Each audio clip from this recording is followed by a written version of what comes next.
I have Joseph Agumba here, right? So we have Joseph Agumba. Joseph Agumba. Joseph Agumba. Nani mwingine tuko naye kwa hii darasa? Mwingine niko naye hapa ambaye ameandika majina yake yote mawili ni nani? Niko na Dominic Karodi. Niko na Dominic Karodi. Karo Istanbul. Like that. Thank you very much. Sasa nikiandika kitu hivi, I'm able to see, ladies and gentlemen, hapa kuna problem because now I can't read Joseph Agumba's full name. Kuna things which are hidden. At least Dominic Karodi naweza soma, lakini I can see Karodi is spilling over to another cell. Who can talk to me tonight? What do you think should I do to be able to have my columns expanded to fit these two gentlemen's names nicely in a way that I'll be able to read everything? What will I do? Go to increase the size of my columns.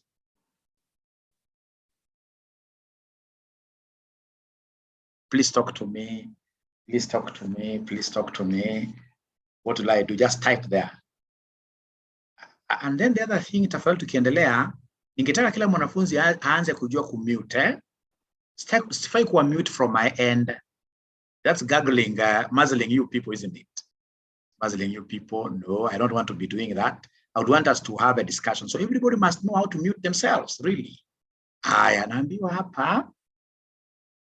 Highlight columns. Double click on the column. Go to top and double click. Double click on top. I'm a double click. Right.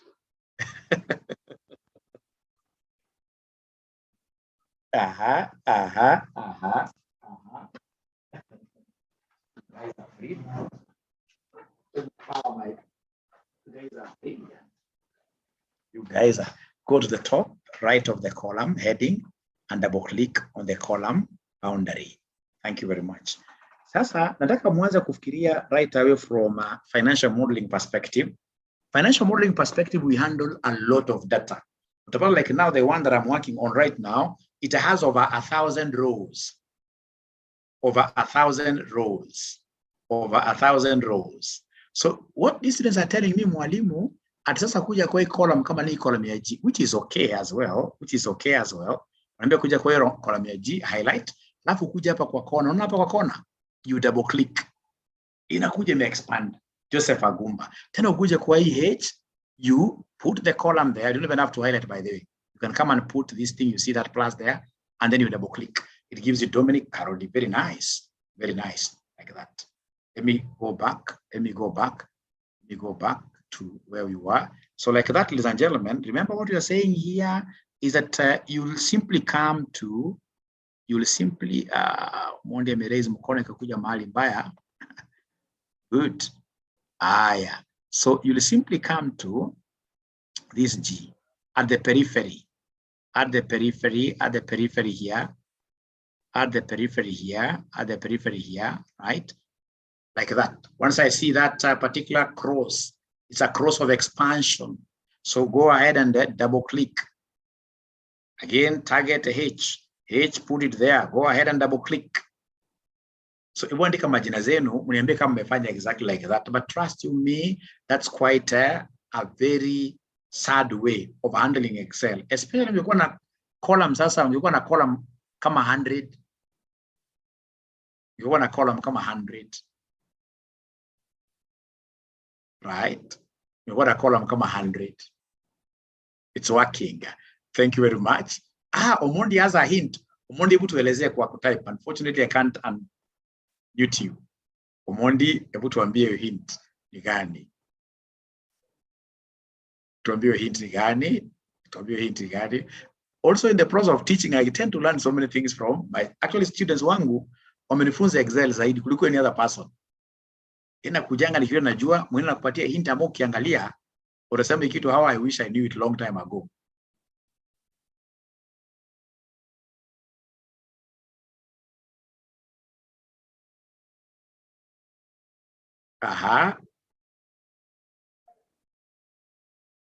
Thank you very much. Thank you very much. You highlight the entire sheet, then you double tab at the top of any column. That is it.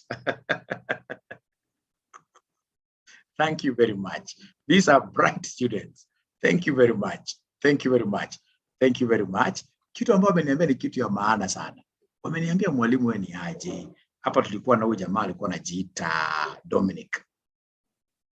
Hapa tulikuwa na Dominic like that. Dominic Weber. Wamesema the best kuja hapa. Unaona hapa? Unaona kwa hii hapa kwa kona kabisa hapa. Hapa. Kuna hii kitu inakaa kama mshale nimepoint chini. Hapa click on it. You click on it, you highlight on the whole what you highlight the entire sheet. And once you highlight the entire sheet, just come to any column now. Any column wherever. Double click. You double tab like that. It opens all the what here, it expands all the columns for everything to fit in.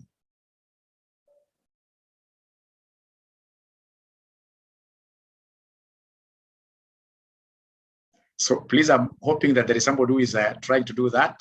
And then I want to see whether there are students who have been able to pick that thing once and for all. Once and for all. Are there students who have been able to pick this thing once and for all?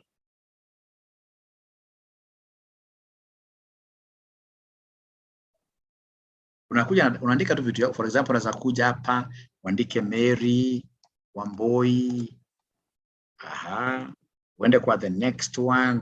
Useme for example Ochieng Aura. Uende kwa so kuna overlap. So whenever there is an overlap, don't worry.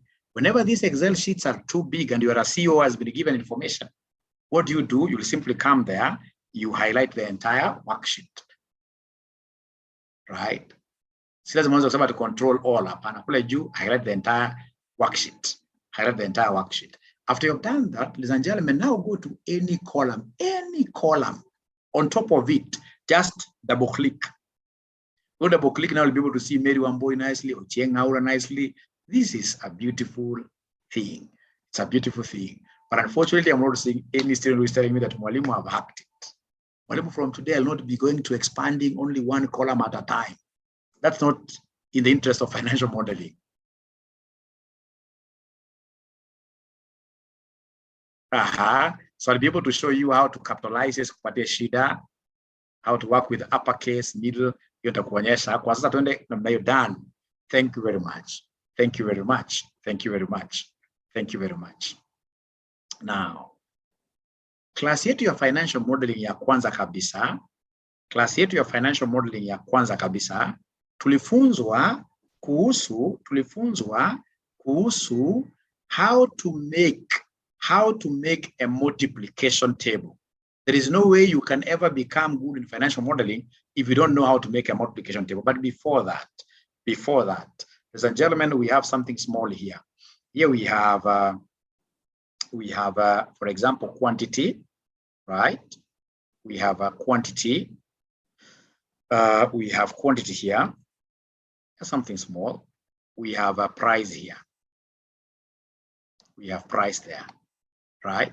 So the quantity here could be like 89. We have 78. We have 56. We have 92, right? The price here is, for instance, 30, right? 30 is constant throughout. So then somebody wants you to come and provide a column here for revenue, a column for total sales revenue. How do you do this? Yesterday, you guys gave me a formula of getting total revenue. Could you kindly again, without minding, remind us, how do we get total revenue of a farm? How do we get total revenue of a farm? So if you get video after class, I'll not be promising, because I realize Zoom takes a long time to condense like a 2-hour session. Actually, kama jana niliongoja mpaka saa 5. Haiko imemaliza. So nitakuwa nakupatia following day. Video nitakuwa nakupatia video following day. Price times quantity. Thank you very much. Now, if it's price times quantity, then what we'll need to do is to come and come to this cell. So this cell, I'll say equals, to activate the cell. In Excel, that's what we do. To activate a cell, we say equals or plus. Equals ndio sana sana. So unachukua price times ama quantity, unachukua hii, unasema times, you can see it is on top of number 8. on top of number 8, on top of number 8, on top of number 8, you'll be able to see your, so times the price, right? Times the price, right? So once you do that, you're able to get that 26 what year? 70 as a revenue for the perhaps first year. So when I get this, I don't have to repeat the process again for the second year. What I need to do, ladies and gentlemen, is to go back there, and then if I'm not very good in Excel, I will come, there is this big highlight, small drag down. Here, autofill. So here, autofill, if you're not very good in Excel, you'll come and drag this down, but for all the years, like that. But somebody who is good will not do that. Somebody who is good, once I bring this plus kamejaa ndani, akona feelings ndani, nitakuja hapa na double click. Nika double click, hata kama ziko cells 1000, inajiweka zote. Please let me know whether there is anybody who has been able to repeat that concept. Let me know whether there is anybody who has been able to do that concept. Please let me know whether there is anybody who has been able to do that concept up to there.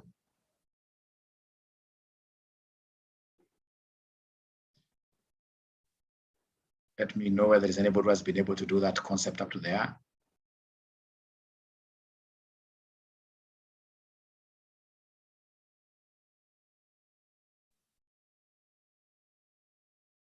Yes. Yes.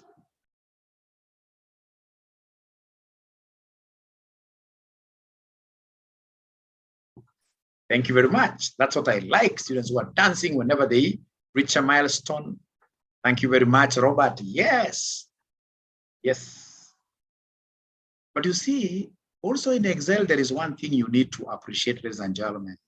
In Excel, especially financial modeling, we don't entertain repetition of numbers. A good modeler will not give you like this 30, 30, 30 throughout. Haiwezekani. What a good modeler will do, atakuja hapa, akiona price inafanana zote, ataandika price moja peke yake.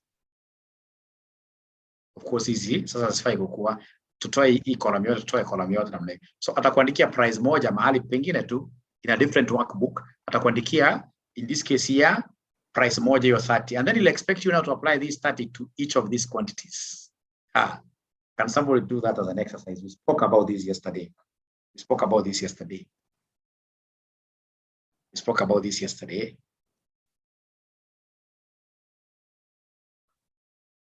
How do you apply that 30? That 30 is constant and will be used for each of those quantities. Each of those quantities. There is something you guys are not doing today. There is something you guys are not doing today. I'm not seeing anybody trying to share their screen. I don't know why today you are really fearing. I don't know why today you are really fearing. Please share your screen with me. Share your screen with us, actually. You can see what Jenny is telling me, $. You can see what Omondi is telling me, 30 lock. Also, Amaya, use a full. Use a full. Aha, but I would want somebody to share their screen with me, with us.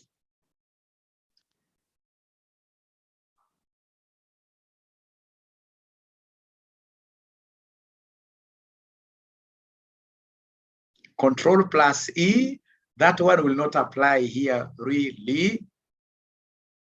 That will not apply here really. Right, I can see Joseph Agumba. So please delete that, right?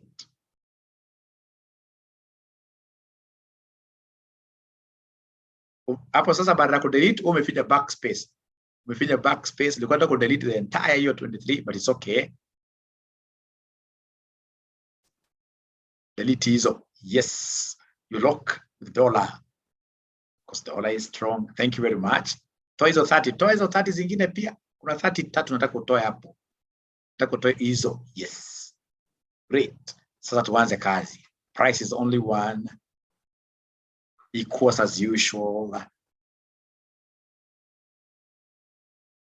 Aha.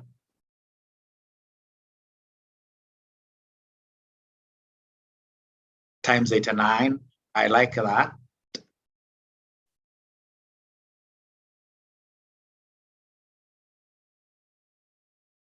Which one has he locked? Has he locked the proper one? Has he locked the proper one really? You know, you must know the cell you want to lock. Yeah. can't follow since I was not. By the way, amazing. So many students who are not there in our yesterday's class. You'll be surprised. Just try your best to. You'll be surprised. You'll really understand most of this thing. You'll understand it. By the end of the day, you'll understand it. So don't worry.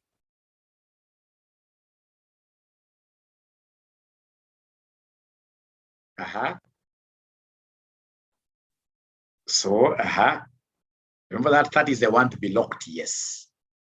Remain positive, yes. You'll understand 100%.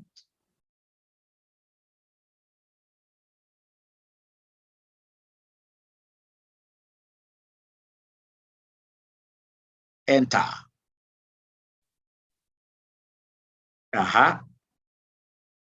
No. Joseph, I don't want to see you dragging. I don't want to see you dragging, Joseph. I don't want to see you dragging, but at least you've done it very well. Thank you very much. So let me demonstrate something here. And I can see, you see now, Joseph, I started getting this Excel. I can able to see that you wanted to use the control tab, isn't it? Control T, I mean, to come up with a formatted table. A formatted table. Now, ladies and gentlemen, listen and listen very well here. Listen and listen very well. When I come here, amazing, look at this. I have so many Excel sheets. So many Excel sheets. When I come here, angalia amazing hapa. What do I want? I want revenue times what here? Revenue time, or rather price times quantity to get revenue. So I have to start by activating, so equals, right? So I'll pick this 30 price. I say times the quantity, which is 89.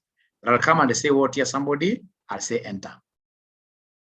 So amazing, I would want to know whether you have been able to do exactly what I've done. Just start multiplying 30 and 89, just doing that multiplication. Amazing, please confirm. Have you been able to do that? Just the normal multiplication. Just the normal multiplication. Just the normal multiplication. Oh, I'm not sharing my screen, right? Sorry, I'm not sharing my screen. Let me, sorry for that. Let me repeat. So remember, ladies and gentlemen, what we are doing here is to get this revenue. And how do we get this revenue? So I'll delete it. I'll have to activate the cell first there. So I say equals, I'll take in this case here price times quantity there. I say enter. So amazing, I'm talking to you. I don't know whether you've been able to get this. I don't know whether I've been able to get this. Amazing, please talk to me.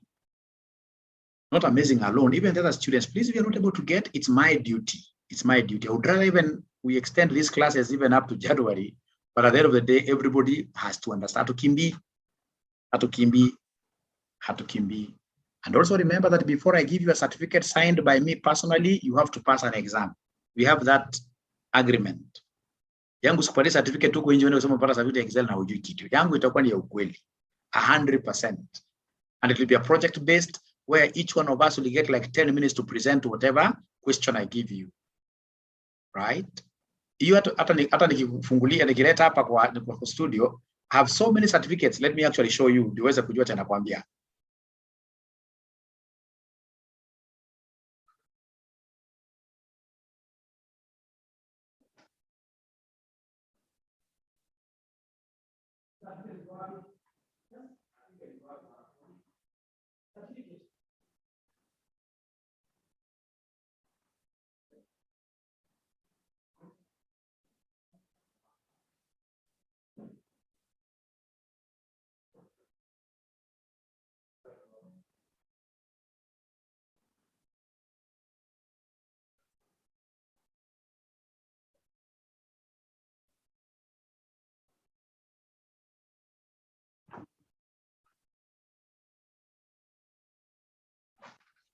Yeah, I don't know whether you guys are able to see.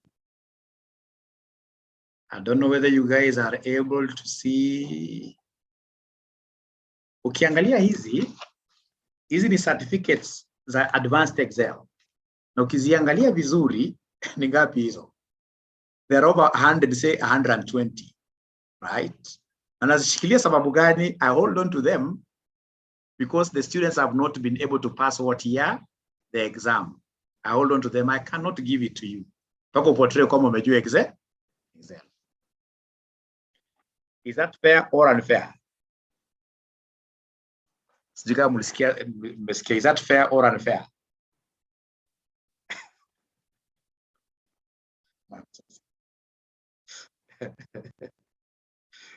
Yeah. Yeah, it's very fair. Hakuna shortcut. Hakuna shortcut. Of course the exam sio ngumu, sababu nitakuja na kuwekea table na kuambia wewe fanya namna hii. Ukifanya namna hii, certificate yako na tunai dispatch. To dispatch is wenyewe. Okay, so now here we are. Abi tunafanya siku gani? Let's do the right thing. Let's tell people outside there, people are really having these skills.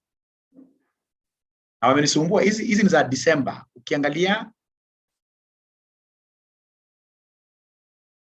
Ukiangalia nikuonyeshe, some of them ni za December 2020. Right? I said in the exam at very complicated. No, easy vitu normal. Right? So amazing. We are looking at your screen. Thank you very much for taking the bold step ya kushare na sisi. So activate that cell equals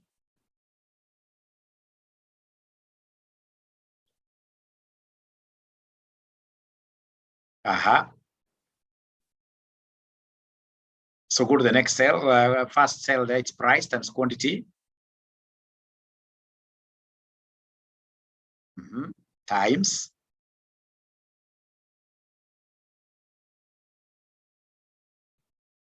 Yeah, it's a different, which is okay. It shows, you have to respect people's different views, right? Times iko hapo kwa number 8. Juu ya number 8 utasema shift number 8. Shift number 8.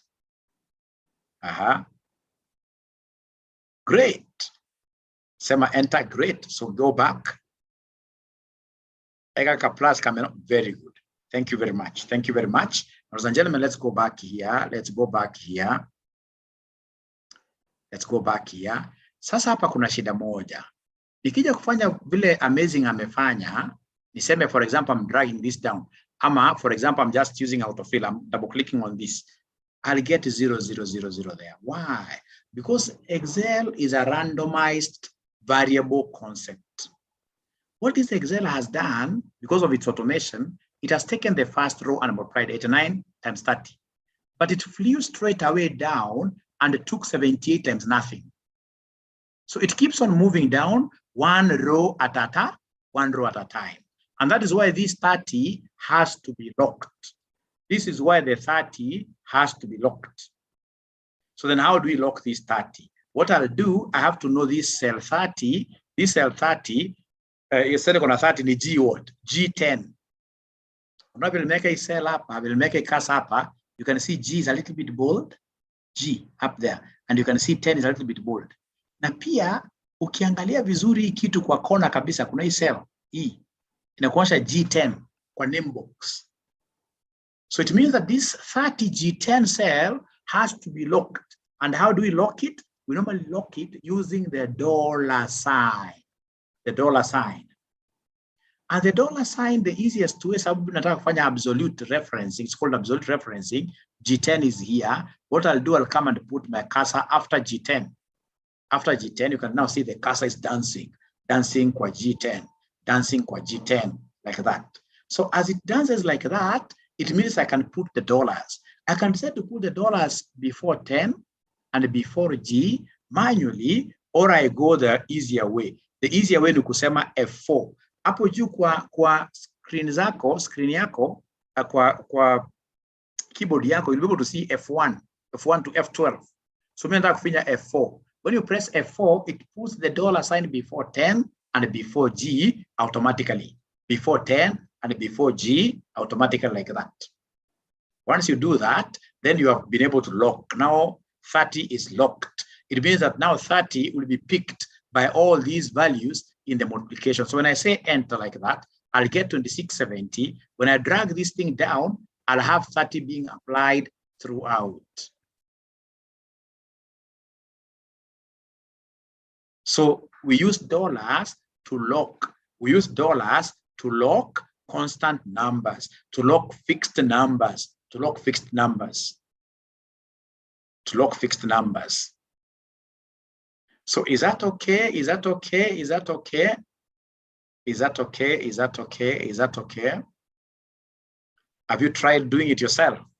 Have you tried doing it? It doesn't matter. You have to repeat again. Remember, as I told you yesterday, till I finish with you, know that you know nothing, and even the nothing that you know it wrongly. You must keep on doing these exercises severally. Severally.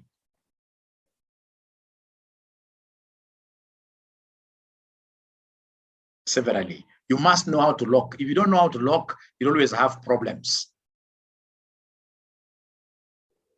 If after 10, I click FN, my F4 keyboard is not working automatically, I have to do it manually. I'll repeat, Moses. Thank you very much for asking me to repeat. Before I do that, let me get other people's feelings. Why is F4 not working? Why is F4 not working? Are you sure it's not working? Are you sure F4 is not working? I'll repeat, keep correct. Thank you very much. Alafu, please, if you want to buy a very good laptop, go for the ThinkPad. ThinkPad, Lenovo ThinkPad is one of the best. It's one of the best laptops, so you'll never have a problem with it. Itakuserve muda mrefu sana. Kama yangu, it's very stable. Very stable. And don't buy, if it's secondhand, maybe XUK. I don't know about Spectre, but price yake ni how much?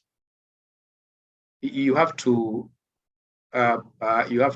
pay quite some time, lakini it's worth. Yeah. Mali mnaona kama unajua eh? Yeah. It's around that much. Na itakuserve sana. Itakuserve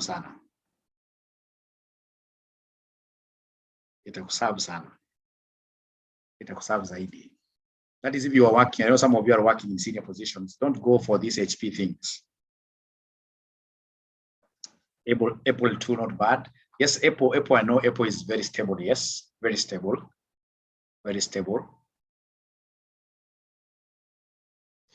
Thank you very much. So I want to repeat this again. Now look at this. So I want to delete like that. So come up straight away. So I'll come and activate this cell of revenue. So this cell of revenue, what do I want? I know revenue is price times quantity. I can start with this price first. But I know that price is to be fixed. I know that price is to be locked. So I can even go ahead and lock it there and then.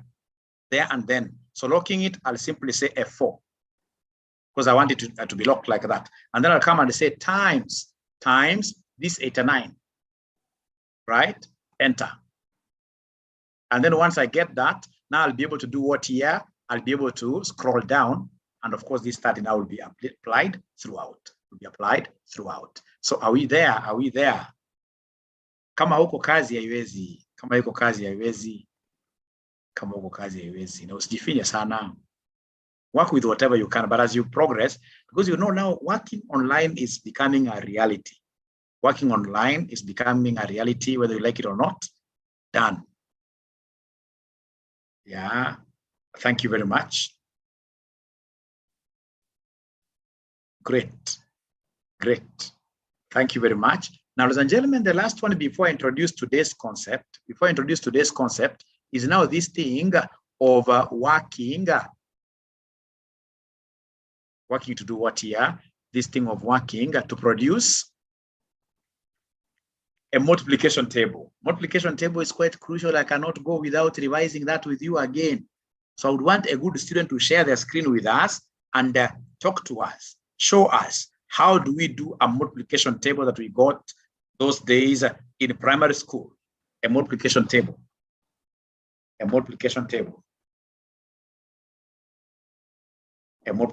Somebody share your screen very fast in a minute. Please get to show us how a multiplication table is done.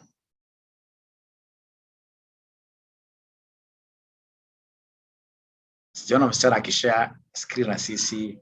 Sijana mtandao akishare screen. Usiogope hata ukikosea, imagine it's part of the game. Ili ukosea na sisi hapa kuliko uende kukosea kwa interview. It's part of the game. So please share. Please share, please share. Omondi Clinton amekuja straight away. Right? Right? Right? Oh, kuna mali imeandikwa share screen Kipkorir wewe. My F4 is not working. Okay, then I'll be able to give you a longer way. It's not working.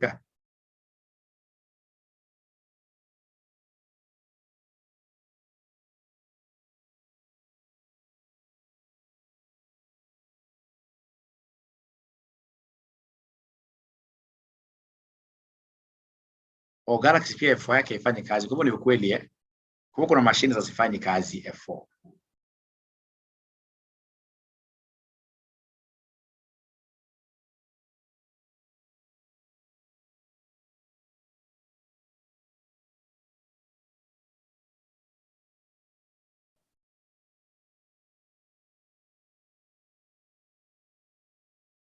Thank you very much, Omondi. Now stop sharing. Omondi, stop sharing. Stop sharing, Omondi. Allow me to share here. Thank you very much. Thank you very much. That's so good. That's so good. Now, in this case, ladies and gentlemen, what you want to do is to make what here? A multiplication table. This multiplication table used to run from number 1 all the way to number 9. What about the person ati 1, 2, anaandika 3, hivyo kimanual, right? I mean, if there are 10,000 rows and you're doing financial modeling, how will you be able to write up to 10,000 rows? Impossible. So in this case, we must learn a shortcut of doing what here? A shortcut of writing this thing. Now, once I type this one like this, what I would want to do is to use what we call the alt. Is there someone who can remind us the shortcut? The shortcut of writing this series of numbers. Please write for us that shortcut. Write for us that shortcut.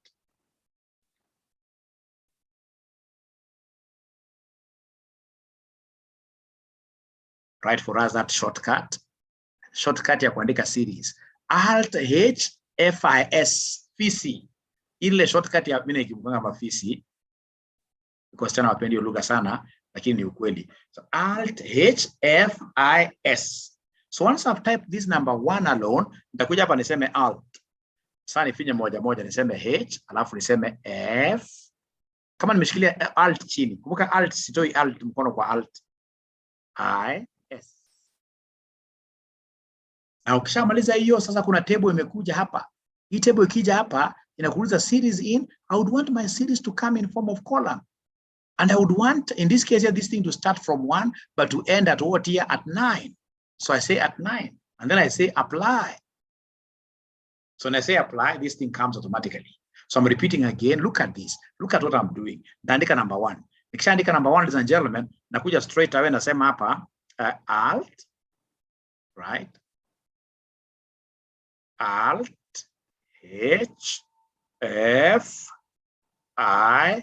Nikisema tu S mara moja, my table has come up there. Stop value, niandike 9 there. Nikuja niseme straight away, it's columns I want. If I want it to go row wise, nitasema row wise. But for now, it is column that I want. So I'll say column, and then I say okay. So then we'll be able to see straight away, ladies and gentlemen, this thing coming up. So we want to know whether there are students who have been able to do that. Are there students who have been able to do that? Today I've taken a lot of time to repeat because I'm so sure I'm going to watch your video ya jana pia nyote. Lakini kutoka kesho itakuwa ni. Alafu for those of you also can get a time of a lunch hour, I can also be dedicating time, like say 30 minutes of a lunch hour, just to repeat these things of a lunch hour. So lunch hour inakuwa ni ya kurepeat, ya kuangalia kama watch video, tuna repeat pamoja, na repeat. Right? Sometimes it's not come. No, it has to come. Mine is adding sheets. How comes? Wrong. I'm lost. Clement is lost. I'll be able to repeat this Clement. How comes I've not seen anybody dancing? Today I'm not seeing so many guys dancing. Not coming. Aki, Aikuji. Amazing. Amazing. Ebu angalia message yako. Unaandika direct message. Aki ebu andika kwa group. Ndio kila mtu afuate question. Na kila mtu afanye namna gani aweze kubenefit. Mosa amesema Aki Aikuji. Wacha nirudie tena. Wacha nirudie tena. Sijui kama kile keyboard yangu kiko hapa. Kiko bado. Hii keyboard yangu mnaiona kweli? Keyboard yangu sasa mnaiona kweli? Keyboard yangu mnaiona keyboard? You see my keyboard. Okay, no problem. Let me just go back there. Then again, I share. How about now? How about now? How about now? Seeing. Thank you very much. So, ndio hii alt hapa. Alt, ndio hii alt hapa. H of course mnajua mahali iko. Nasema ukishakamatilia alt chini, so unakuja unafinya H. Right? Alafu nasema sasa fisi mkubwa F I S. The only thing ambao wacha kwa umehold chini kabisa ni alt. Alt ndio lazima wacha kwa umehold alt chini kabisa. Right? But remember, first of all, you have to start by typing the starting. You must start by typing the starting.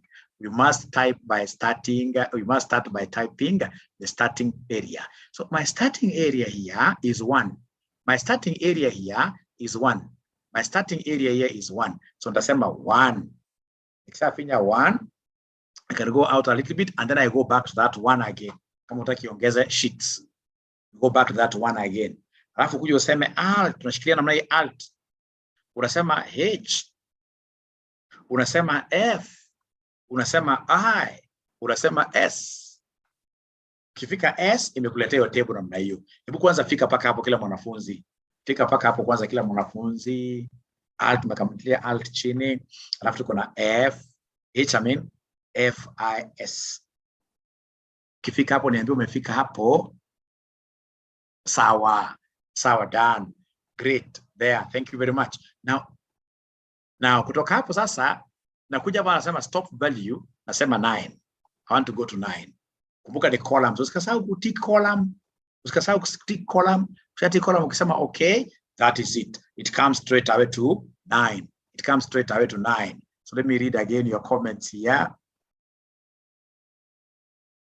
I need it. Thank you very much. Thank you very much. But now, Dominic, unfortunately, you've shown a bad thumb.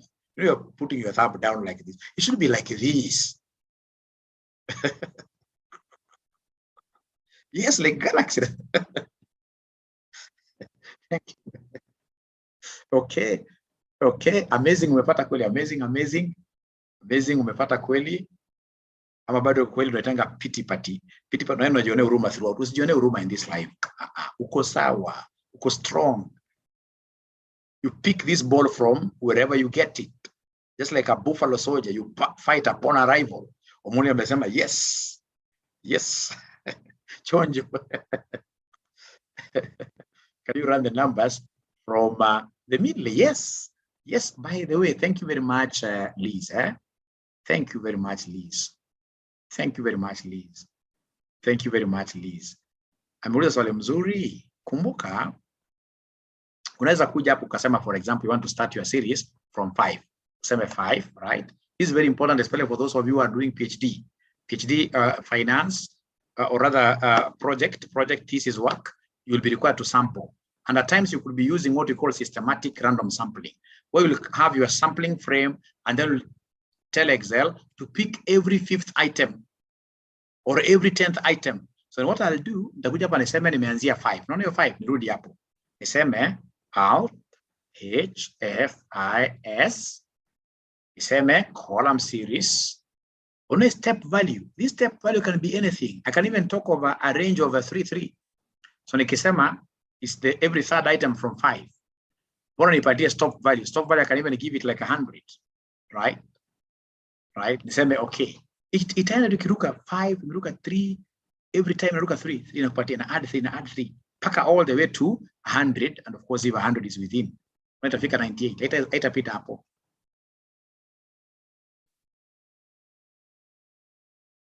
Haitapita hapo.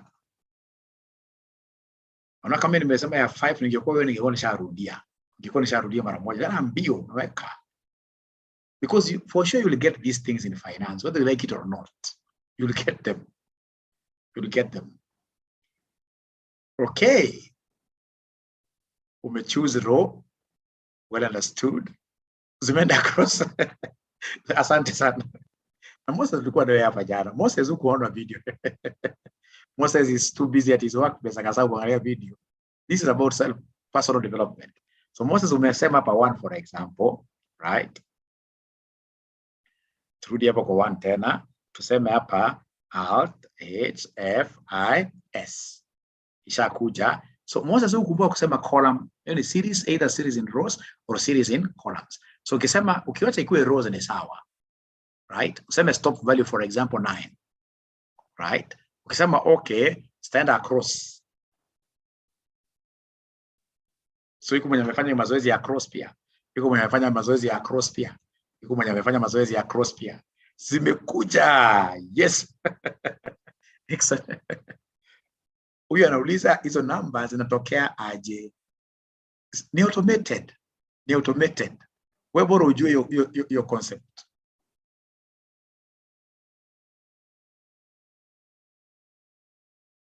It's really working. Thank you very much. Ladies and gentlemen, then allow me to now show you how to get this, and I would want to use a different worksheet. So now I want to get this Excel. I want to get this multiplication table. So multiplication table nitasema 1, sasa very fast. 1 irudi kwa 1 yangu. Niseme Alt H F I S imekuja hapo. Nataka kuwe row wise. So niseme hapo stop value iende mpaka 9. Niseme apply. Alafu nikuje hapa by the side hapa. Unaona hapa. Right? Niseme 1, right? Nikuje nje, tena nikuje ndani, niseme Alt H F I S. This time around ni column nataka kuproduce. Niseme stop value again 9. Alafu niseme apply. Right. All right.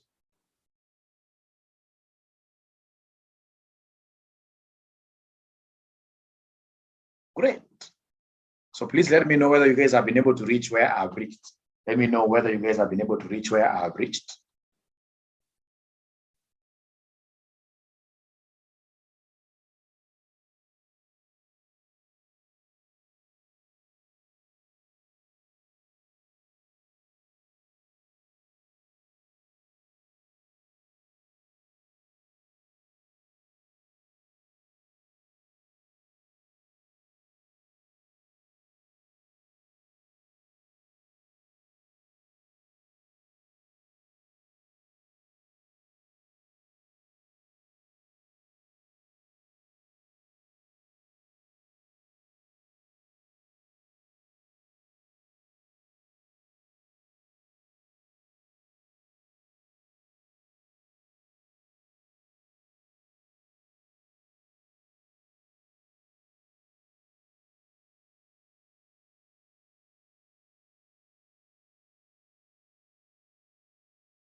Great. Now, ladies and gentlemen, if you are there, now we'll come straight away.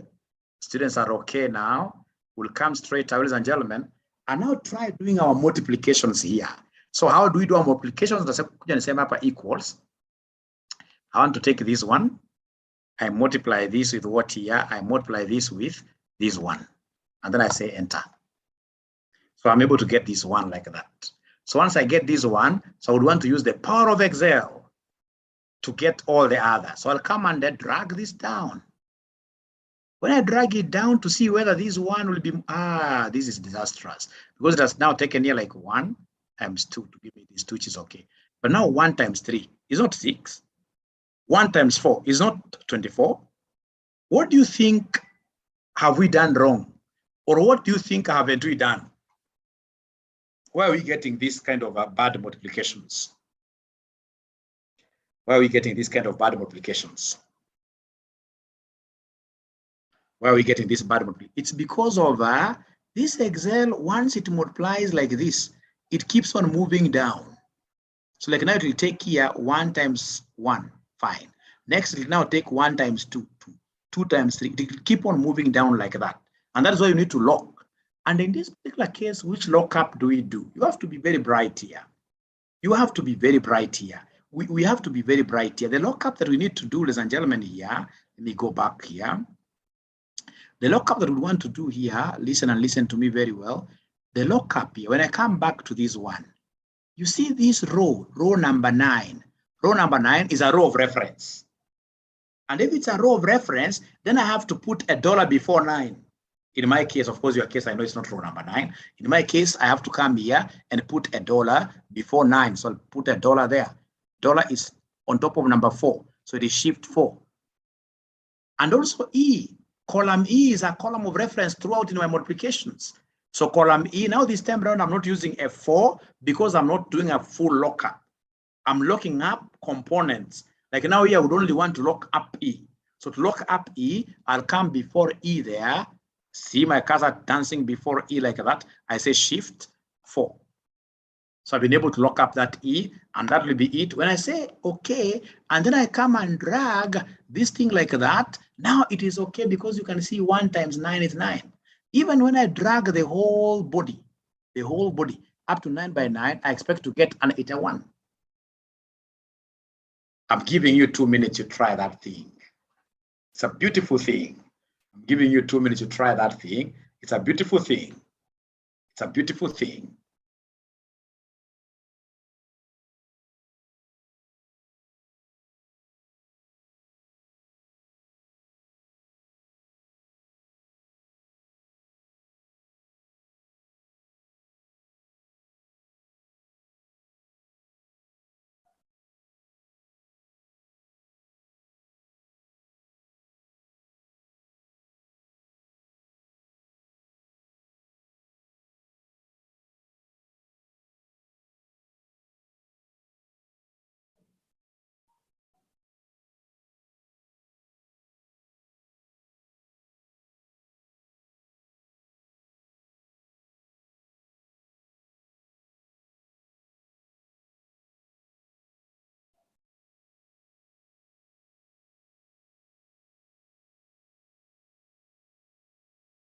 So please let me know whether you've been able to crack this.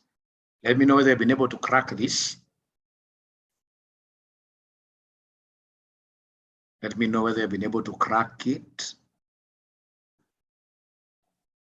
Leo niko chonjo.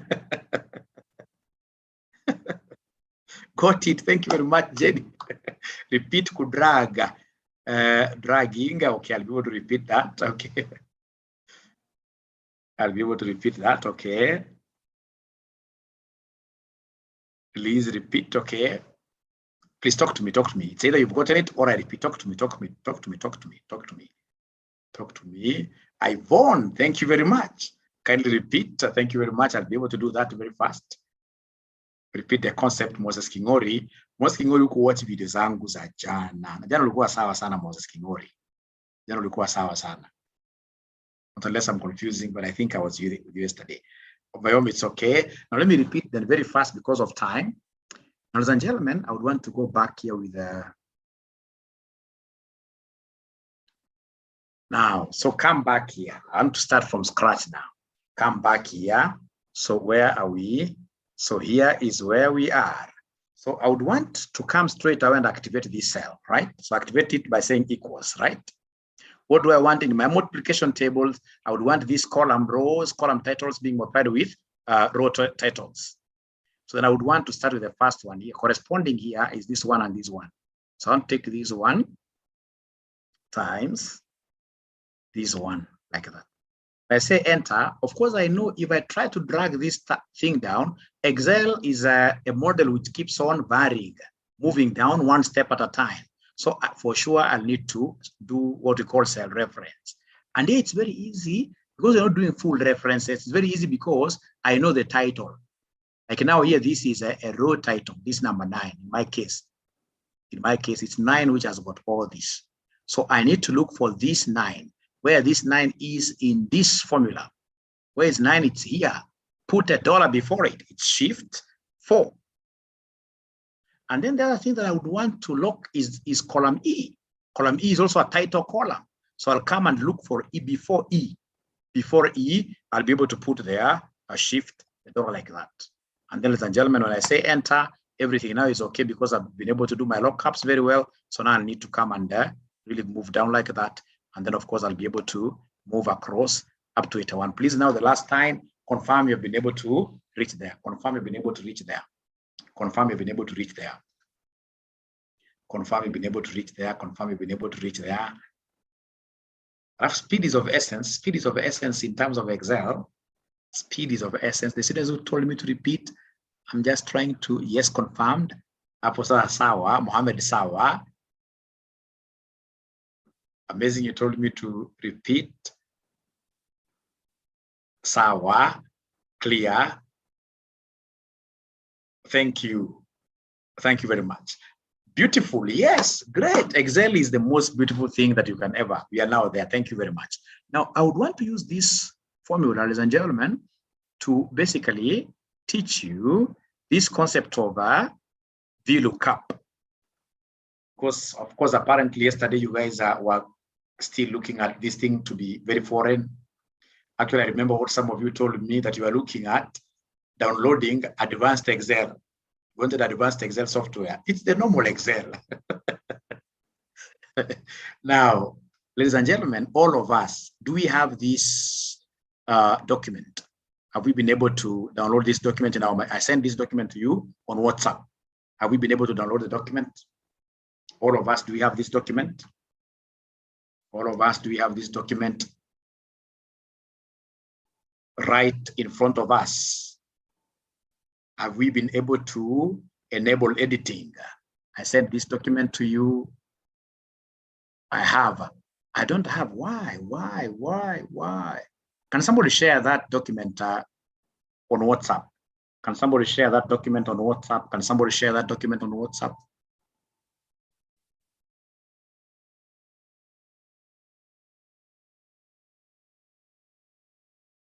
Can somebody share that document on WhatsApp, please? Please, very fast. Very fast, very fast. I would want everybody to download it very fast. Yes, yes. So what Mayom is asking for VLOOKUP, what if we have data in different worksheets? So Mayom, that will come automatically, don't worry. I already have that figured out. I already have that figured out. Mayom is asking, what if you have like sheet 3 and then we have another sheet 1 like that? How do you look up for data in different sheets? One sheet, for example, has a payroll. Another sheet, for example, has got hours or whatever. How do we connect and be able to look up for information? That I have to teach you. I know those are the kind of things that accountants follow me for.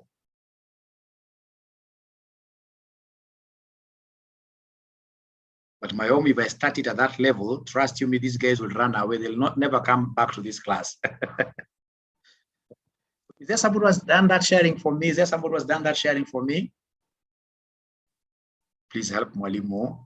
As you guys are aware, men cannot multitask very much.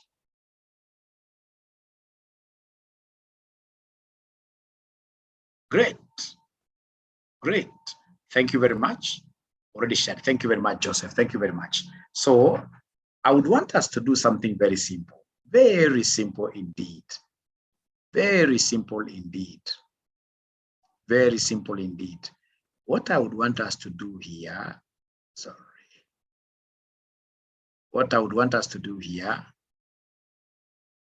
is something that is quite simple.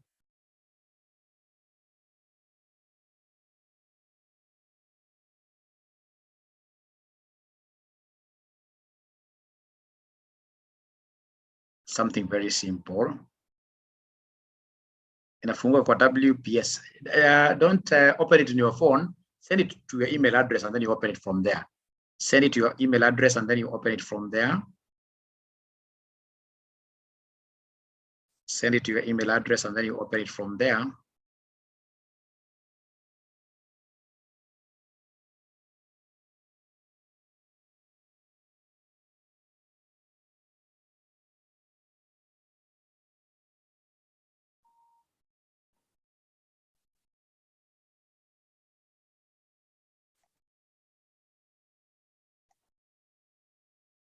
Okay, so here we are. Very interesting. VLOOKUP.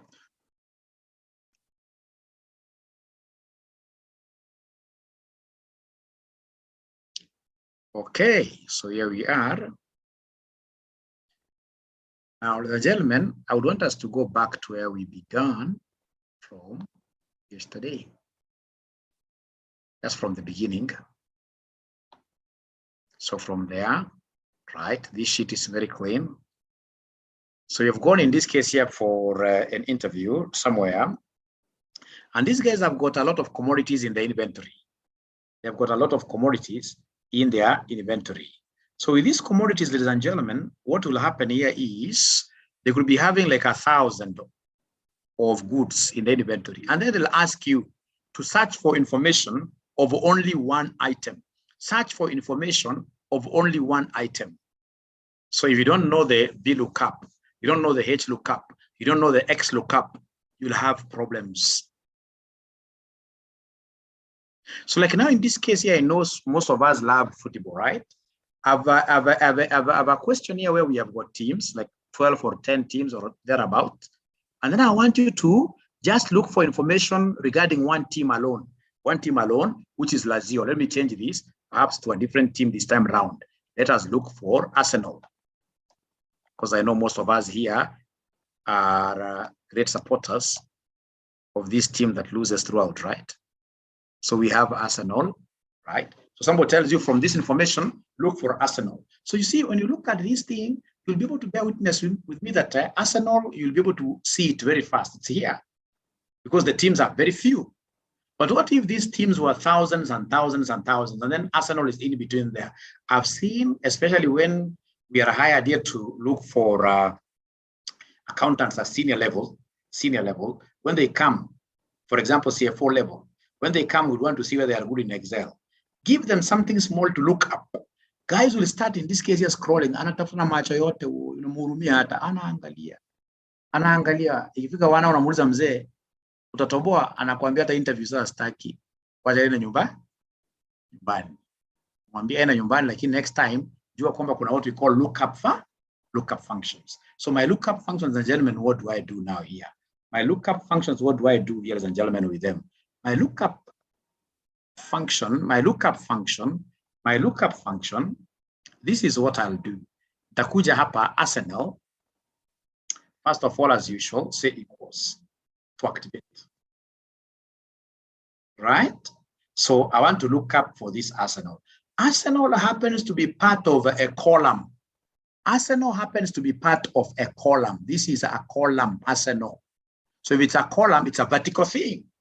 So I'm going to look for Arsenal using a VLOOKUP, a vertical lookup.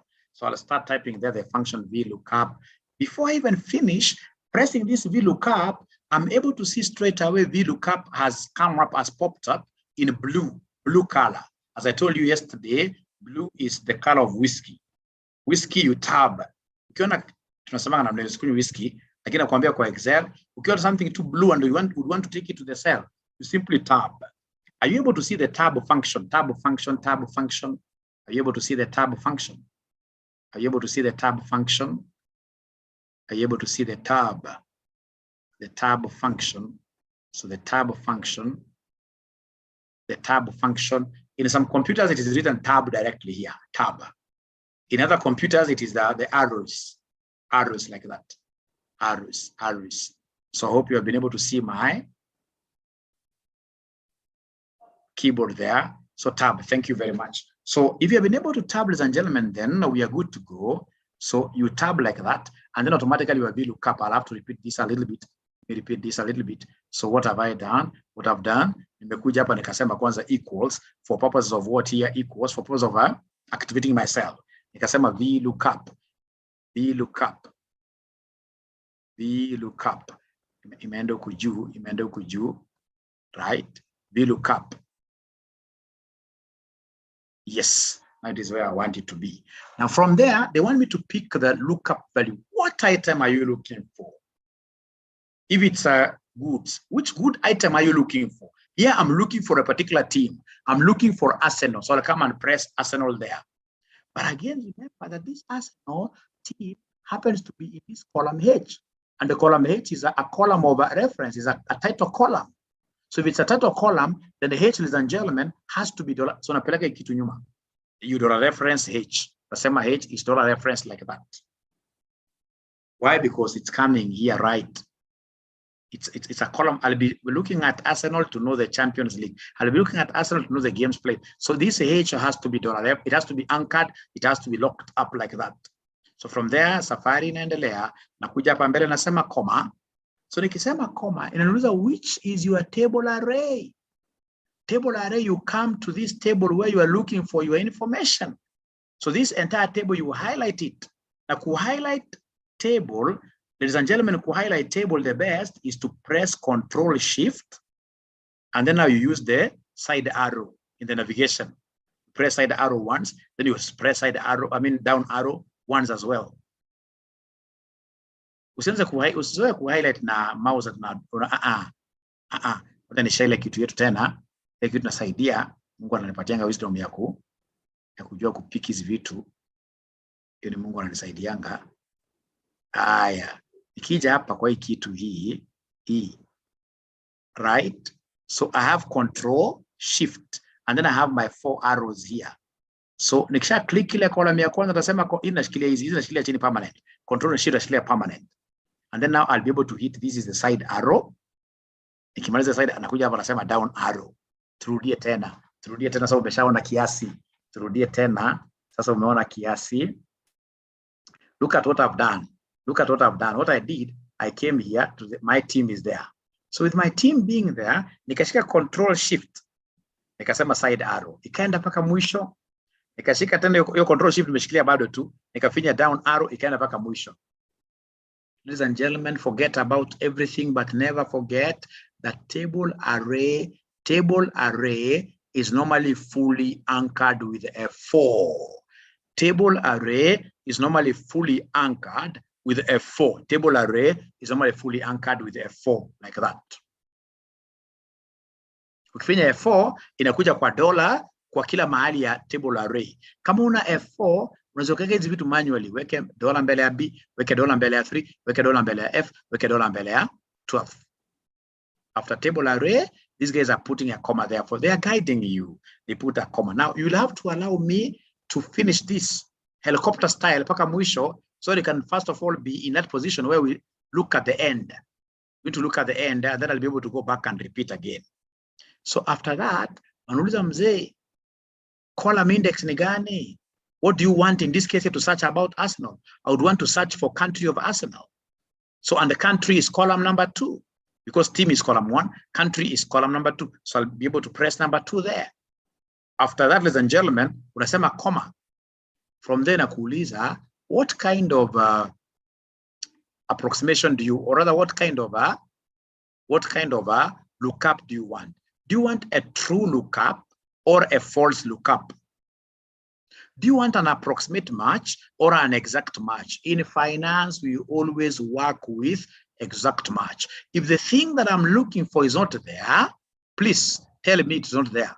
Don't approximate for me. If it is not there, it is not there. So always for us, we work with this exact match. So you can go there and press exact match. You press exact match. After you press exact match, it's blue labeled. Go for the tab. So it's written there false. Although there is something else I'll be showing you later on. So that is the end of the thing. Anything that you see in Excel being put up in brackets, niko bracket, inakuanga optional, sio lazima. Ukiona kitu kama range lookup imewekwa kwa bracket, sio lazima, unaachananga nayo. So unakuja na close bracket, alafu unasema enter. So nikisema enter, what is it telling me? It is telling me that England, or rather Arsenal, is in England.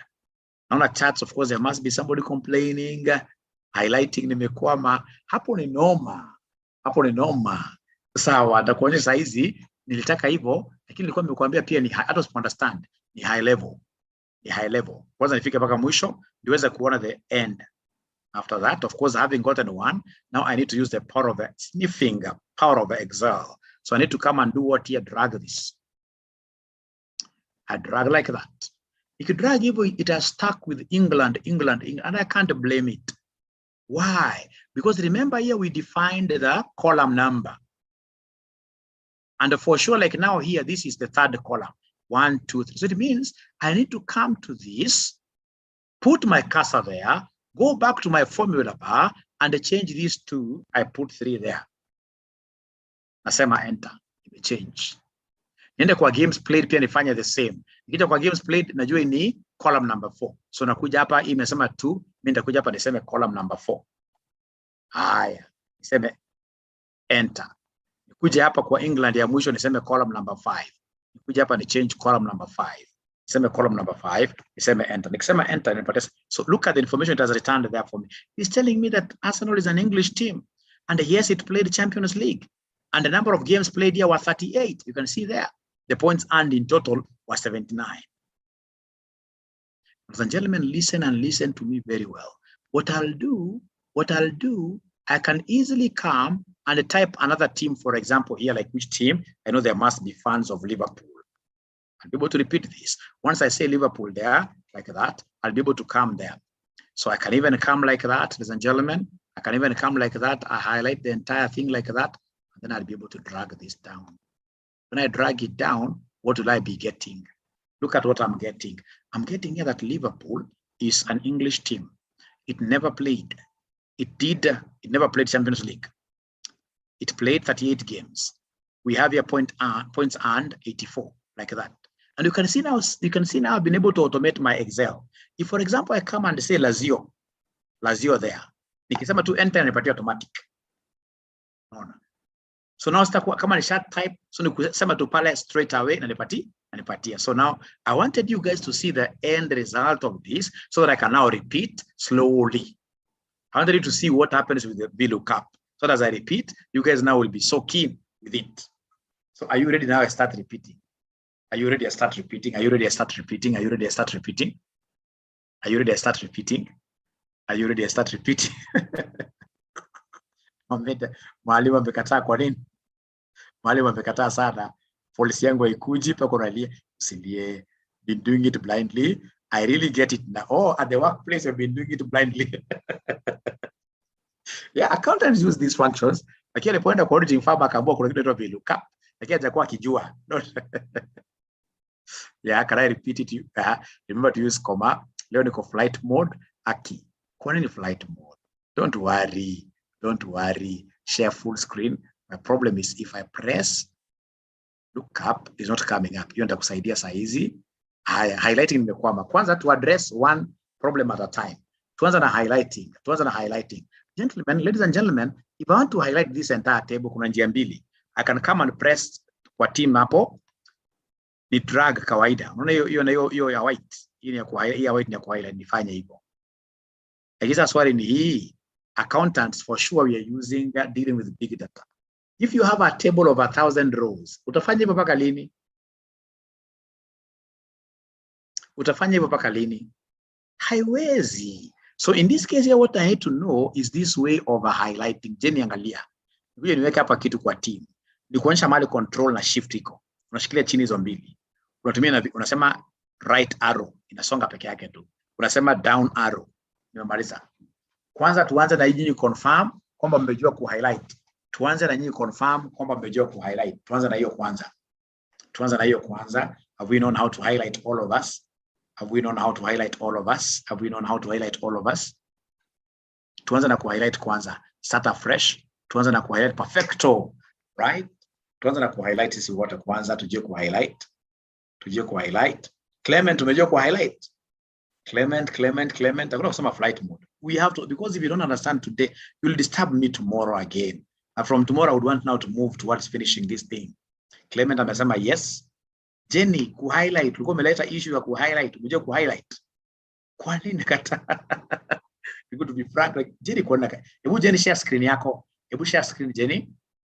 Jenny, please share screen. Jenny, share screen with us. Please share screen with us, Jenny. Jenny, share your screen with us. Share your screen with us. Jenny, I'm waiting for you. Share your screen with us. Kuna mahali imeandikwa hapo, share screen. learning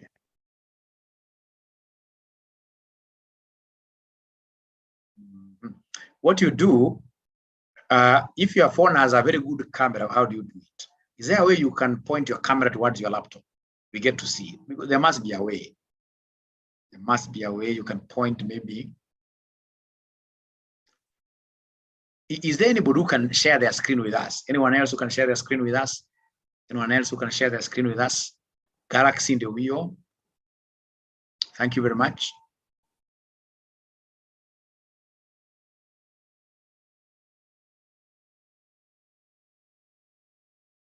Galaxy niko mbali sana Excel iko mbali, nataka mbio. Excel iko mbali, very good. Omondi amekuja sasa, Omondi so Omondi there is something very nice. Joined late cause of power, but highlighting nimegeti. Thanks, you're gone. That's what we call buffalo soldier. You fight on arrival. So undo kitu haraka bwana, highlight for us Clinton. Highlight for us. So atana pale juu kwa team. Asitaki ufanye hiyo, nataka kwanza wa highlight. Kwanza highlight Clinton. Kwanza highlight. Just highlighting. Kila mtu ajue ku highlight. Ameenda pale kwa team.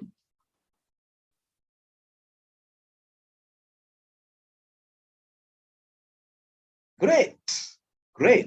Thank you very much. Now from there, this gentleman wants to do this VLOOKUP function for us. This gentleman wants to do the VLOOKUP function for us. Nakurab team zote ubaki na Arsenal peke yake. Grab team zote ubaki na Arsenal peke yake. Now when you type, please, these things, and ensure that you type them the normal way, like Arsenal should be capital. That's undermining a big team, my friend. Too bad. There are people here of Arsenal who can kill you for doing that. So I'm able to follow very well what this gentleman is doing. Ameenda pale kwa ile country, anataka ku ascertain Arsenal ni ya which country. Anataka ku ascertain Arsenal ni ya which country. VLOOKUP imekuwa blue label, akai tab. He's looking for Arsenal. Amerudi nyuma akajua H is a column thing. Ame dollar reference. Na akakuja pale straight away akaka comma.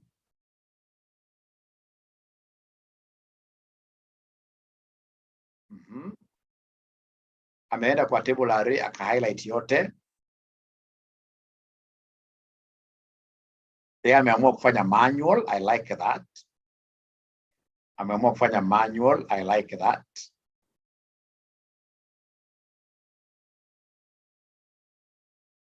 Comma. Weka comma kweli, I doubt. Okay, good. It's column number 2, right? False. Close bracket. Sema enter. You're getting England. You drag like that. Itakuja England, but again, you know, we must make column adjustments. In VLOOKUP, we must make column adjustments. I can see this guy has gone ahead. He knows how to use what we call if error. If error.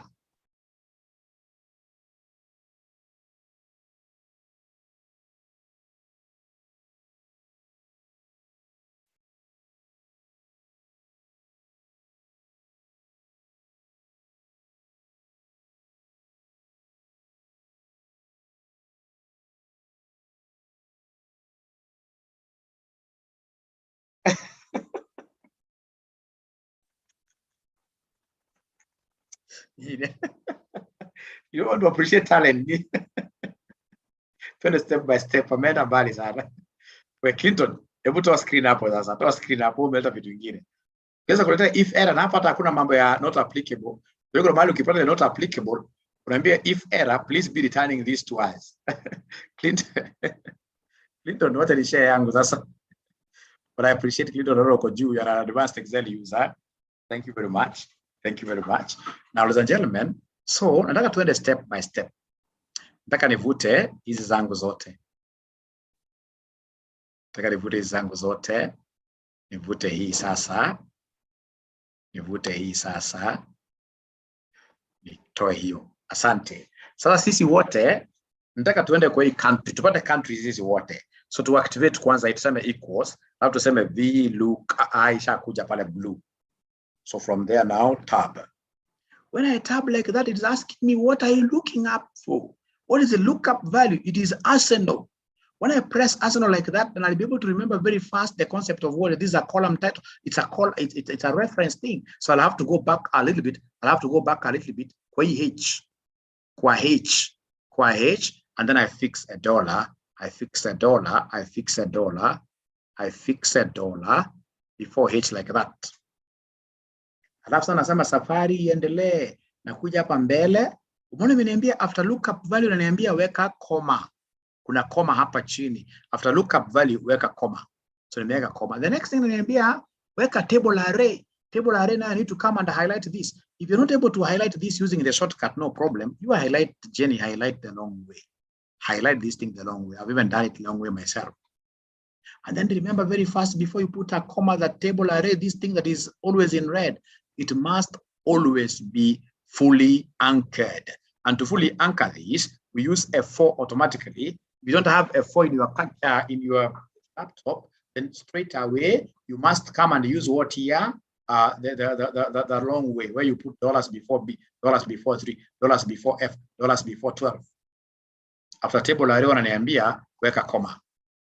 Hai, so nataka kuona kama kila mwanafunzi amefika mahali nimefika hapo. Ikichukua break kwanza kidogo namna hii, nataka kujua kama kila mwanafunzi amefika hapo. All of us have we reached there? All of us have we reached there? All of us, one person confirming that is too few really. That is too few really. That is too few really. Thank you very much. So remember, for those of you who are running auditing firms, I also do tailor-made. I also do tailor-made Excel classes for auditing firms. Like this Tuesday, I'll be training ISPAC chairman. You know, ISPAC chairman. I'll be training all his staff who are based in Mombasa, right through Zoom. So if you have got an auditing firm and you want your people to be thorough in this, for example, when they go to a client and then they are given a trial balance, how do they pull their own financial statements from the trial balance and then they compare them with what the client has?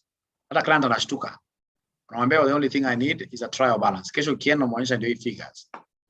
So if you have an auditing firm, please engage with us. We are very fair in terms of rates.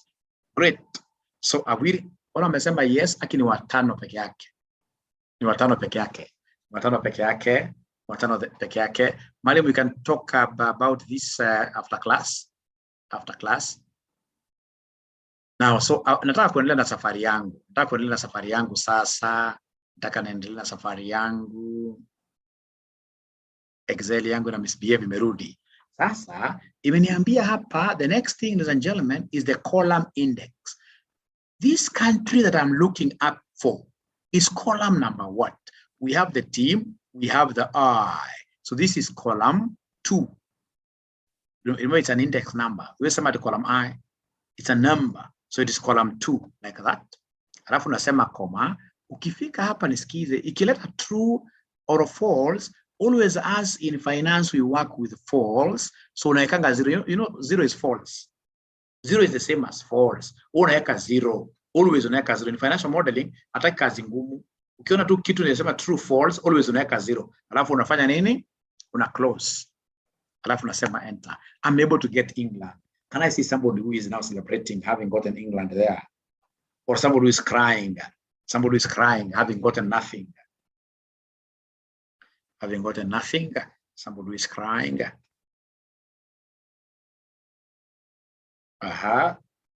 At least you've been able to get England. At least you've been able to get England. At least you've gotten there, England. England. Mary cry. Not yet.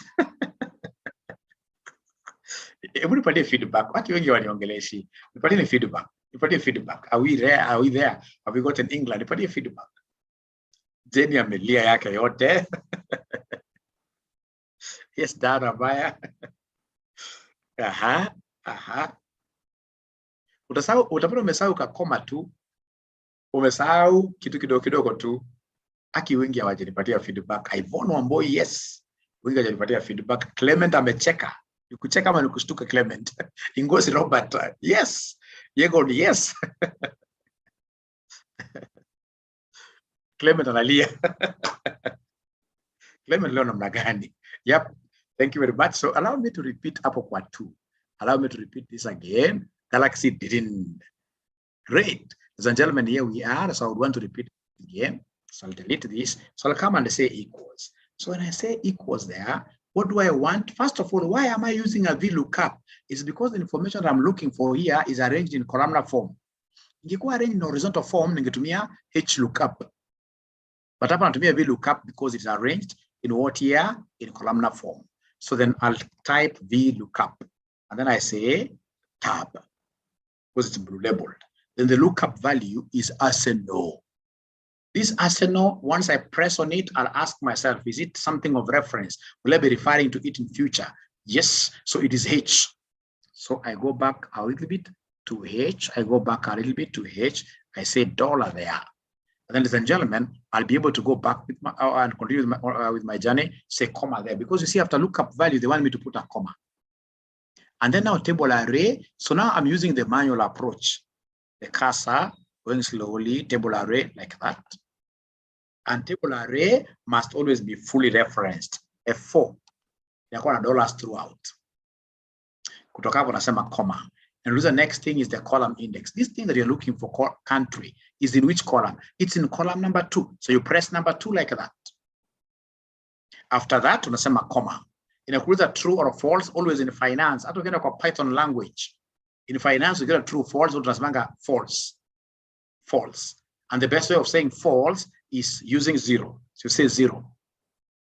Right? Labda huyo unasema hapa close bracket. Unasema enter. I'm able now to get England. I wish those series walikuwa wamelia sana zile sasa wacheke kidogo. Hata kama ni wawili out of 10. Right, yeah. Kwa wawili wakicheka, I'll have accomplished my teaching. Utajua nimefanya kazi. Utajua nimefanya kazi. Kwa table array. Table array, utarudi hapo, sawa. Repeat hapo, look up please. Wewe msikio waoga sana pia. Msikio waoga sana pia. Nimeanza kupata at least moja. That's quite good. That's quite good. That's quite good. I'm typing everything right, but still getting an A. Haiwezi kuwa wazi, Clement. Haiwezi kuwa kila kitu umetype right. Na ngila lazima kuna mahali umepotea. Kuna mahali umepotea. Just be keen nikifanya yangu. Just be keen nikifanya yangu. Somebody is sharing the screen. Okay. Save your time. Allow 2 minutes. Nifanya tu mbio. So equals. So VLOOKUP. So you can see it's blue. When it's blue like that, I can even come and double click on it. It goes up. Even uliza lookup value, mzee, not lookup nini, lookup for Arsenal. Right? Now from there, I'll be able to go back please to this H because H is a reference. I go back to H slowly to weke dollar mbele ya H. Chungu sieke ande, wengine unaweka and ampersand, ile and ya 7 unasema ni dollar. Dollar yuko number 4. Dollar yuko number 4. You're not applicable, unajua unaweka and hapo wewe. Haya tuendelee safari. After lookup value, they want you to put a comma there. Ukishaweka comma na kuuliza table array, Mary angalia. Si table array ndio hii table. Where am I getting this information from? This is my table. So Mary ukiangalia vizuri, nitakuja naweka cursor pale kwa team. Nitembeze mguu mpaka hapo nipate hiyo. Right? Please ukishapata table array lazima always useme F4. Ukishasema F4 lazima ukuje useme comma because now table array image. Ukisahau kuweka comma utapata not applicable error. Right? Table array. From there now they want you to put column index. Which column are we dealing with? Where we are getting this VLOOKUP, it's column number 2 because team is number 1, country is column number 2. So you say 2 like that. Alafu nasema comma. From there nakuuliza which match do you want? Is it true or false? Always as we go for false. And false for us is 0. Simply put 0 there. And then you close. bracket. Then we say enter. So let me see whether there is anybody now who is able to say, yay, nimepata. I'm celebrating. You can see now Jenny is celebrating. Great. Dance with this. Dance with this. Dance with this. Dance with this.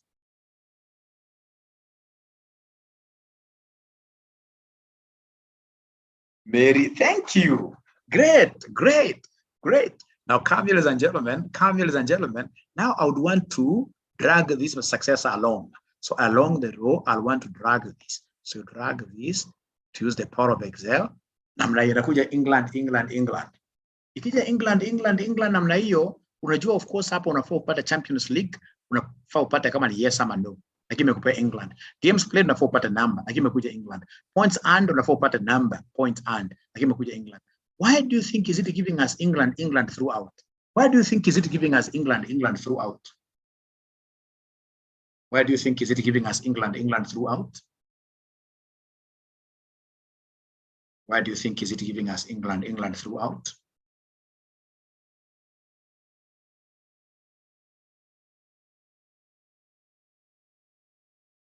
Jenny, thank you. Ukidrag inakuja NA sababu au reference. Got it? The first column was hidden and I had not noticed. Okay. Yeah, if it's hidden, it can't. Jenny, how reference? Jenny will be able to pick you back. Right? Now look at this. Imekuja hiyo straight away, imekuja hiyo kitu ya, as and gentlemen, imekuja kitu ya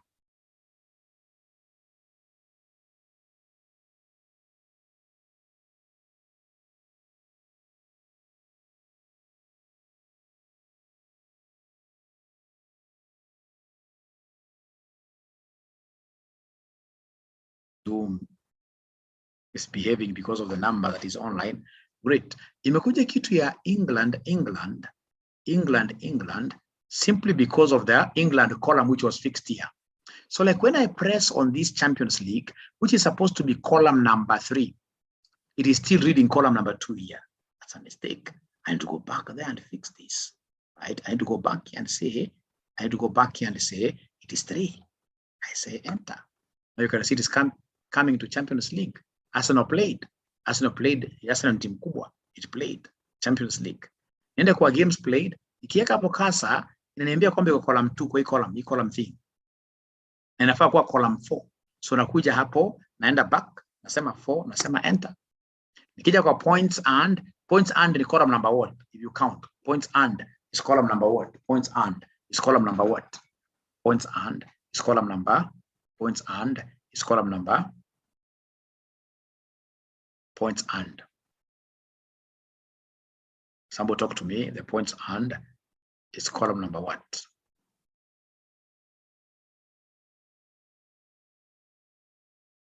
They're not talking to me. Points earned. Points earned.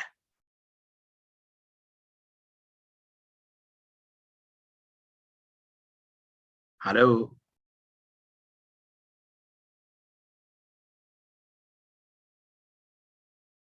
Hello, are you hearing me? Are you hearing me?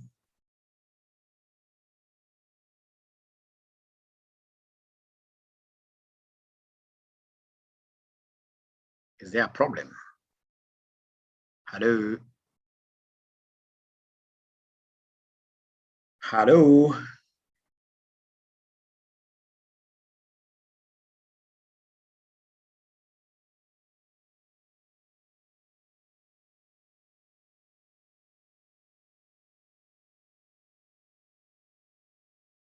Hello?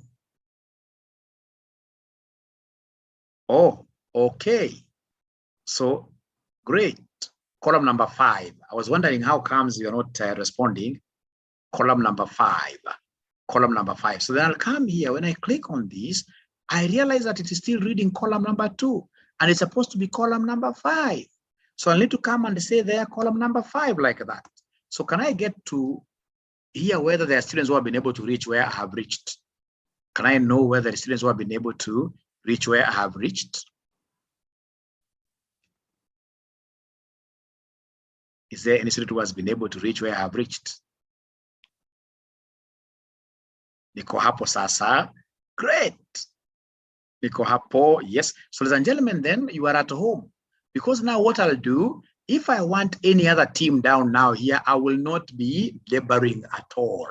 If, for example, somebody wants to get information about Bayan, I'll not be laboring at all. What I need to do is to write Bayan there, and then of course I can come and highlight this using this white highlighter like that. And then I'll be able to drag down. I can even drag down now these, even like so many of them.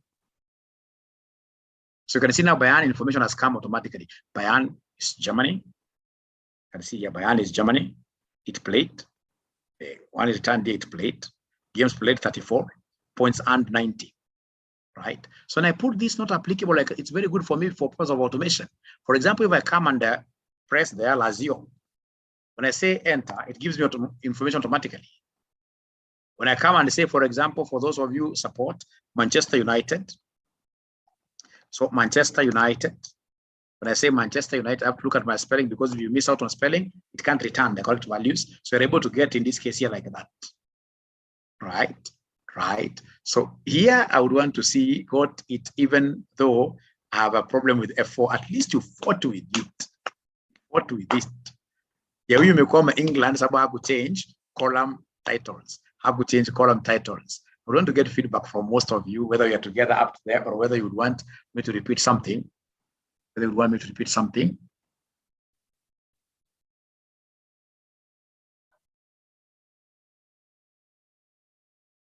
Together.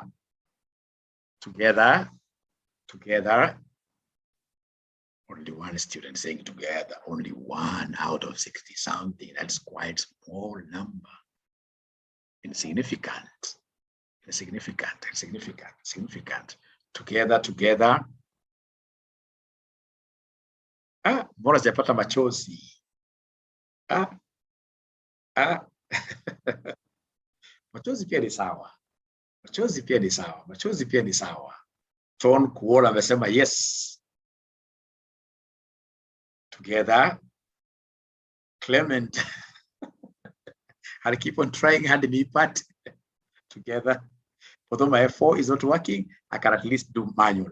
Together. Thank you very much. Now, so Jenny na hajapata na amesema atarudia. Hata pia nani anaitwa nani huyu Clement. Utarudia ufanya mazoezi hapo kwa ku-highlight yote. Now, ladies and gentlemen, please you'll have to allow me to skip something small here and show you what we call horizontal lookup. Hebu fungua nini yako ya horizontal lookup. Fungua sheet yako ya horizontal, still on the same table that you have. There's a horizontal lookup button. Tell me whether you're able to see it. Horizontal lookup button. Tell me whether you're able to see it. Horizontal lookup button.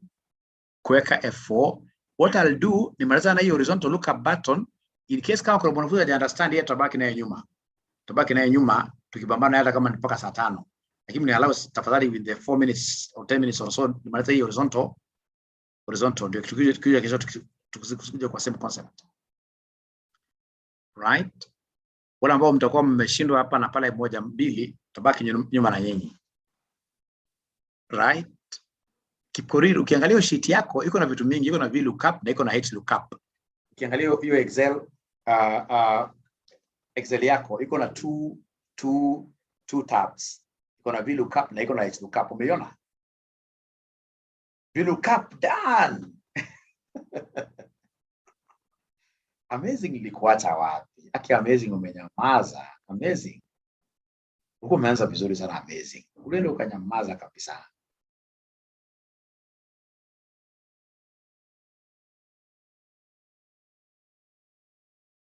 Okay. So can I go to horizontal straight away? Now horizontal will be very fast. Rada safi. Asante sana. Sure. Thank you very much. Ladies and gentlemen, here we are. Now, if you look at this, they want you to get a team. But now these teams are arranged in a horizontal way. You can see this. They're arranged in a horizontal way. So allow me to remove these two, Borussia and Hamburger. Let me remove them like that. So I'll come to the country here. Country, remember, country equals. Now this time around, what do I want? It's not a vertical looking thing. It's a horizontal looking thing. So I'll type here H look up. It's already blue labeled like that. So H look up, and then what I'll do is to tab. So lookup value, I'm looking up for Milan. It is a column T, a column H, team. So I need to go back a little and do what here, ladies and gentlemen, and really, and dollar, the H, like that. Alafu safari inaendelea, so nakuja hapa, nasema comma. Nikisema comma, inauliza what is the table array? Table array is here. I'll come and highlight the entire table, just manually, because I've seen you don't like the automated one. So manually. After that, I know table array must always be fully anchored. So with F4. So I press F4 like that. Meruka kidogo, meruka kidogo, meruka kidogo. Kwa hiyo, okay, meruka kidogo. Wacha nirudi hapa nyuma kidogo. I anchor again like that. Yes. So I pressed a different one, F4, like that. From then, niuliza, comma. Now you can see it is asking for the row index. Country is in which row? Country, if you count, we have row number 1, row number 2. Country is row number 2, right? Then I'll be able to put comma there. Then it's asking these things are false or whatever. I'll put 0 there, straight. I'll not even think, right? Then I'll be able to come and do what here, close my bracket, and then I'll be able to say equals. It's telling me that Milan is an Italy team. So is there anybody who has been able to pick this very fast? Is there anybody who has been able to pick this very fast? Anybody who has been able to pick this very fast? Anybody who has been able to get that Italy? Anybody who has been able to get that Italy? Anybody who has been, even if it's one student who has been able to get Italy, who has been able to get Italy. Even if it's one student who has been able to get Italy. Problem kwa wanafunzi wangu waniongeleshi, hawaniongeleshi. Ivona amepata, Mayo amesema instantly. Joseph Aguma amepata. Josephat Maiko, and Josephat Maiko is an old friend. Josephat, all these years, where have you been? Anyway, thank you very much. I think the procedure is the same with VLOOKUP. Ukishaanza kujua VLOOKUP, ushaanza kujua Excel sana. Most of the things zinafanana sana kwenda mbele. It is the same. It is the same. It is the same. Right? Right? Now then, if that is the case, what I'll do, ladies and gentlemen, I'll come here, I drag across. Italiano throughout. But you see, Champions League, when I come here, upper country, I know country is row number 2. But Champions League is row number 3. So when I press here, Italy, you imekwama bado kwa row 2. So I need to come and change this. I move on with it. I delete this. I say 3. I say enter. I go to games played. I'll be able to go here. I say delete this. I delete this 2. I say 4. I say enter. I go to Italy. I delete these 2 because I know it's not longer row 2. I delete it. I say 5. I say enter. I confirm whether we are there. Confirm whether we are there. If you're not there, usikajali kutoa machozi. Mwaga machozi debe mzima. Tabaki nayo nyuma hapa. Usikubali kutoa some to share for it. Look up table, please. After closing, you press enter. Yes. After closing, you press enter. After closing, you press enter. After closing, you press enter. Wala ambao mtabaki dakika chache sana sababu niko studio. Niamua kuja studio. I realized yesterday watu walikuwa wanasumbua sana. Come on kuja studio because I would want you guys to have the best. Iko watoto, iko maumbwa. Naleta shida, hata distract mimi nikifunza.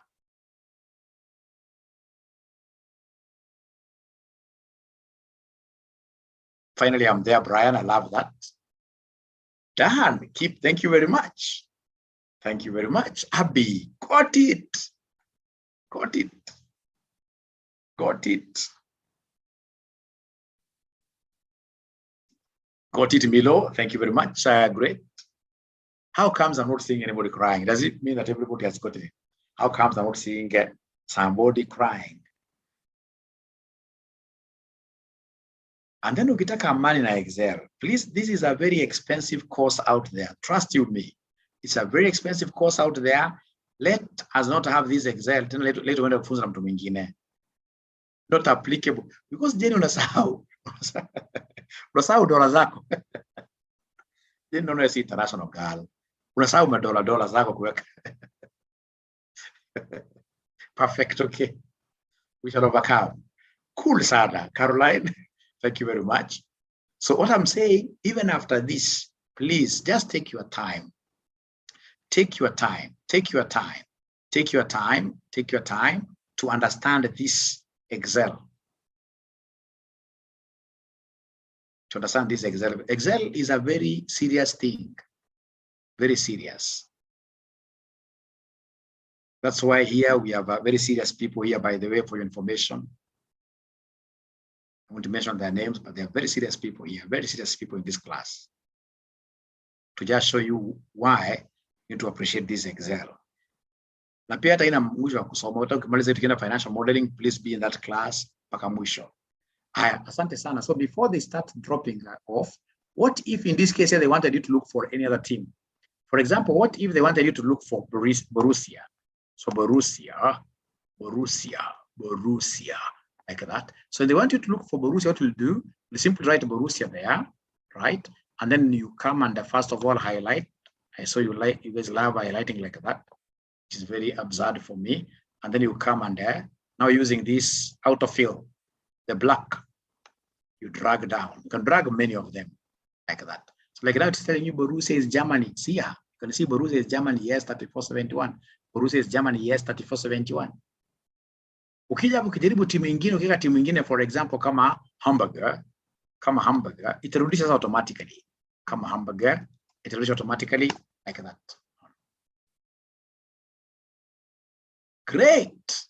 Great. So, ladies and gentlemen, now we have come to the end of this particular thing. I would really request that if you have been following throughout, you've been lucky. At the times it's luck. You've been lucky to be getting these things throughout. Please disappear, and then I will leave me with a few of you for very few minutes. We get to catch up, to touch base. You'll get this video first thing tomorrow in the morning, but before you sleep, ensure that you are able to repeat what you have done. And if you have somebody you can also teach, please teach them, because the more you teach these things, the better. I even expect you guys to be creating links yourselves. You create link and then you send it through the group there. Some people should be able to follow. And then you have you guys discussing between yourselves. Because Excel bila kufunza mtu huwezi ukajua pia. Nataka kujua sana, jifunze. Isaidha ufunze mtu ama ujiongelesha peke yako. Mahali uko unajiongelesha. Otherwise, it has been a pleasure hosting you tonight. Tomorrow we shall be able to make progress, because tomorrow there's nothing much repeating. Tomorrow now ni kuenda. Tomorrow ni helicopter. Tomorrow ni helicopter. Right? So thank you very much. Kama ushaelewa tafadhali potea. Thank you very much, Joseph. Potea raka.